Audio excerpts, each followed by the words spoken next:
How to patch hairline cracks in plaster.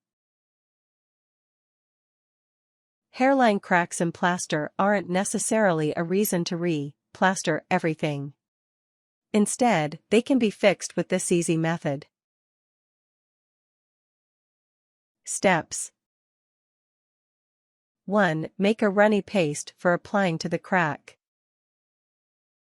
To create the paste, use equal parts of table salt and laundry starch powder mixed together with water. 2. Clean the surface of the wall where the hairline cracks are. Use sugar soap or a similar wall cleanser. 3. Apply the paste using an artist's brush. This is delicate work, so it requires a delicate touch and the small brush is ideal. Fill and cover the crack with care. 4. Allow to dry before repainting over it. Obviously, match the paint with the existing wall paint.